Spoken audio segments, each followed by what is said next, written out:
Assalamualaikum warahmatullahi wabarakatuh. Perkenalkan, nama saya Desti Herawati. Saya dari Fakultas Ekonomi dan Bisnis. Di sini saya akan menjelaskan sedikit tentang etika dan tanggung jawab sosial. Yang pertama, bisnis yang beretika. Etika bisnis merupakan cara untuk melakukan kegiatan bisnis, mencakup aspek yang berkaitan dengan individu, perusahaan, dan juga masyarakat. Etika bisnis dalam suatu perusahaan dapat membentuk nilai, norma, dan perilaku karyawan, serta pimpinan dalam membangun hubungan yang adil dan sehat dengan pelanggan atau mitra kerja. Pemegang saham masyarakat. Etika bisnis dapat menjadi standar bagi seluruh karyawan, termasuk manajemen, dan menjadikannya sebagai pedoman untuk melaksanakan pekerjaan sehari-hari. Dengan dilandasi moral yang luhur, jujur, transparan, dan sikap yang profesional. Yang kedua itu fungsi etika bisnis. Sebuah perusahaan harus tahu pengertian etika bisnis dan juga bagaimana cara untuk menerapkannya. Yang pertama itu ada reputasi. Reputasi yang baik. Sebuah perusahaan mampu menerapkan etika bisnisnya dengan baik, pasti memiliki citra yang baik pula. Yang kedua, meningkatkan kepercayaan. Perusahaan yang jujur akan mendapatkan banyak manfaat, dan salah satunya kepercayaan dari konsumen. Yang ketiga, keuntungan yang maksimal. Penerapan etika bisnis yang tepat mampu meningkatkan loyalitas pelanggan sehingga perusahaan bisa mendapatkan keuntungan yang maksimal. Here to add to the title. 4 itu mengunjung moralitas atau moral selalu berkaitan dengan etika bisnis. Kedua hal tersebut akan memberikan dampak kepada perilaku dari para karyawan yang berdampak pada nilai perusahaan. Contoh etika bisnis dasar yang perlu diterapkan semua karyawan di perusahaan. Yang pertama itu meningkatkan nama. Contohnya etika bisnis yang satu ini dapat membuat orang lain merasa lebih dihargai. Yang kedua itu membuat sikap tubuh yang baik, atau seperti membungkuk, melakukan kontak mata, sedikit mencondong badan, serta jangan lupa untuk tersenyum. Yang ketiga, menggunakan pakaian yang rapi setiap bertemu orang lain. Yang keempat itu menggunakan bahasa yang sopan saat berbicara. Globalisasi dan etika bisnis adalah kumpulan nilai dan prinsip yang digunakan dalam praktik bisnis. Etika bisnis memastikan bahwa bisnis dijalankan dengan cara yang benar dan adil, tidak hanya demi keuntungan, juga manfaat sosial dan lingkungan. Etika bisnis mencakup berbagai aspek seperti kejujuran, integritas, tanggung jawab sosial. Jenis-jenis pemangku kepentingan. Pemerintah dan perusahaan dapat memiliki hubungan yang paling mempengaruhi. Pemerintah memiliki kepentingan dalam memastikan bahwa perusahaan beroperasi dengan baik dan memenuhi regulasi yang berlaku. Investor memberikan dana untuk perusahaan dan memiliki kepentingan dalam memperoleh laba dari investasi mereka. Mitra bisnis dapat membantu perusahaan menciptakan nilai tambah dan memperluas pasang pasar mereka. Komunitas lokal memiliki kepentingan terhadap dampak sosial dan lingkungan yang ditimbulkan oleh perusahaan. Perusahaan sebaiknya mempertimbangkan kepentingan komunitas lokal dan operasinya. Globalisasi dan etika bisnis. Etika bisnis adalah kumpulan nilai dan prinsip yang digunakan dalam praktik bisnis. Etika bisnis memastikan bahwa bisnis dijalankan dengan cara yang benar dan adil, tidak hanya demi keuntungan tetapi juga manfaat sosial dan lingkungan. Etika bisnis mencakup berbagai aspek seperti kejujuran, integritas, tanggung jawab sosial, dan penghormatan terhadap hak asasi manusia. Perilaku bisnis yang etis akan menjadikan bisnis lebih bertanggung jawab dan dapat dipercaya terhadap konsumen masyarakat luas. Di era globalisasi, etika bisnis menjadi perhatian yang semakin penting karena bisnis tidak hanya beroperasi di lingkungan lokal tetapi juga dalam skala global. Penerapan etika bisnis di era globalisasi. Untuk menerapkan etika bisnis di era globalisasi, maka perlu adanya kesadaran dari para pelaku bisnis untuk berkomitmen pada praktik bisnis yang etis.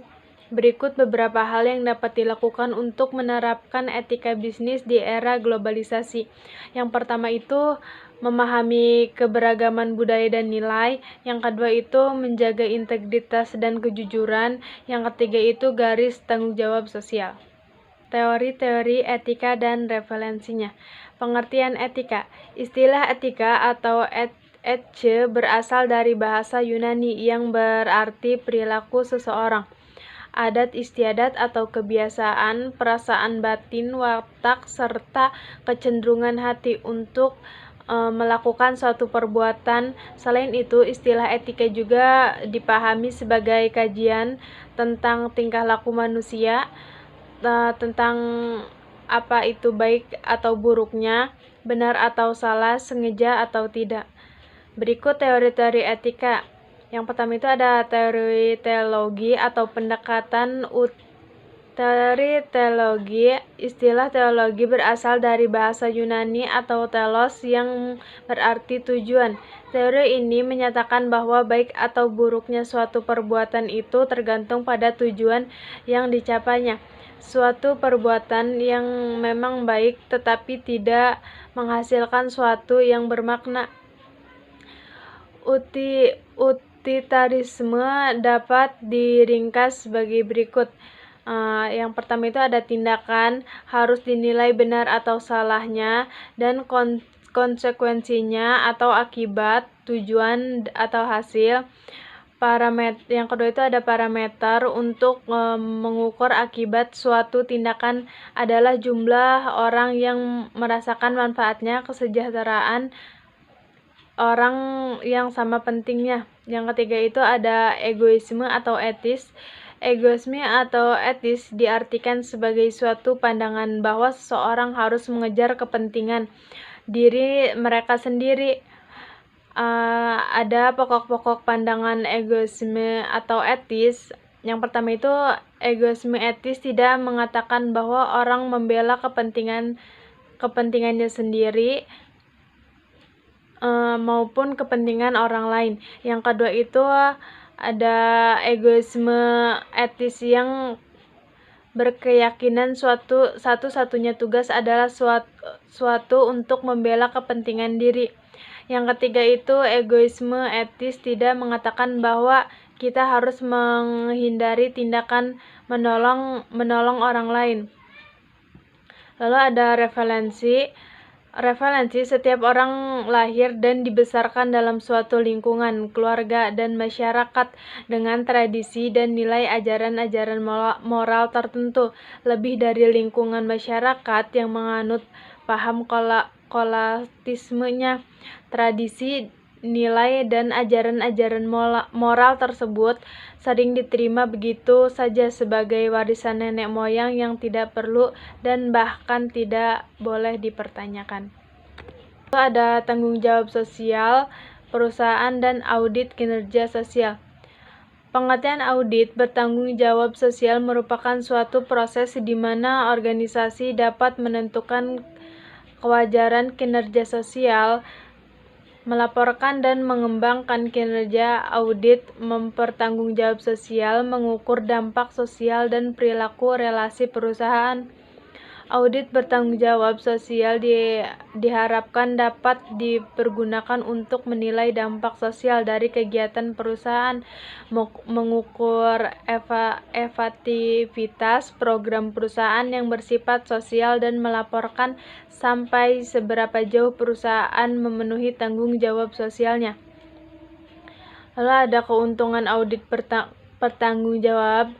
Ada yang pertama itu melibatkan stakeholder dan organisasi, yang kedua itu meningkatkan tanggung jawab kepada stakeholder utama, yang ketiga itu memberikan garis besar yang berguna untuk aktivitas perusahaan, yang keempat itu menyediakan kepercayaan pada hasil akuntansi pertanggungjawaban sosial, pengukuran untuk beberapa perluasan, mengamati dampak sosial organisasi, lalu menstimulus timbulnya praktek yang jujur, dibutuhkan waktu dan usaha dari organisasi. Berikut ada contoh pertanggungjawaban audit kinerja sosial. ABC Limited merupakan perusahaan yang bergerak dalam bidang jual beli barang rumah tangga dan mengaku memberikan sumbangan berupa sembako kepada keluarga yang membutuhkan. Dalam hal ini dapat dilakukan dengan mengevaluasi secara menyeluruh catatan amal dan dokumen lainnya untuk memeriksa dan memastikan kebebasan klaim yang dibuat oleh ABC Limited. Setelah dilakukan penelitian, diketahui bahwa ABC menjalankan bisnis bersih dan ramah lingkungan, tidak menimbulkan dampak buruk terhadap lingkungan, dan hanya menerapkan prosedur ramah lingkungan. Laporan penilaian ini dapat diperbarui atas nama perusahaan di situs webnya. Laporan ini akan sangat penting bagi investor yang berencana berinvestasi di saham ABC Limited. Hak dan kewajiban pemilik usaha. Pengertian pemilik usaha, pelaku usaha adalah sebagaimana diatur dalam pasal 1 angka 3 Undang-Undang Nomor 8 1999 tentang perlindungan konsumen adalah setiap orang, perseorang, atau badan usaha, baik yang berbentuk badan hukum maupun bukan badan hukum, yang didirikan dan berkedudukan atau melakukan kegiatan wilayah hukum negara Republik Indonesia, baik sendiri maupun bersama, melalui penyelenggaraan kegiatan usaha berbagai bidang ekonomi. Yang pertama itu ada hak pelaku usaha, pasal 66 Undang-Undang Nomor 8 Tahun 1999 tentang perlindungan konsumen. Telah disebutkan bahwa yang menjadi hak pelaku usaha, tukar barang dan atau jasa yang berperdagangan, hak untuk mendapatkan perlindungan dari tindakan konsumen beritikat tidak baik. Terus ada hak untuk melakukan pembelaan diri sepatutnya di dalam penyelesaian hukum sengketa konsumen. Terus ada hak untuk mendapat perlindungan hukum dari tindakan konsumen yang beritikat baik. Lalu ada hak untuk melakukan pembelaan diri sepatutnya di dalam penyelesaian hukum sengketa konsumen. Hak untuk rehabilitasi nama baik apabila terbukti secara bahwa kerugian konsumen tidak diakibatkan oleh barang atau jasa yang diperdagangkan. Lalu ada hak-hak yang diatur dalam ketentuan peraturan perundang-undangan lainnya. Oke, cukup sekian presentasi dari saya, kurang lebihnya mohon maaf. Wabillahi taufiq walhidayah. Wassalamualaikum warahmatullahi wabarakatuh.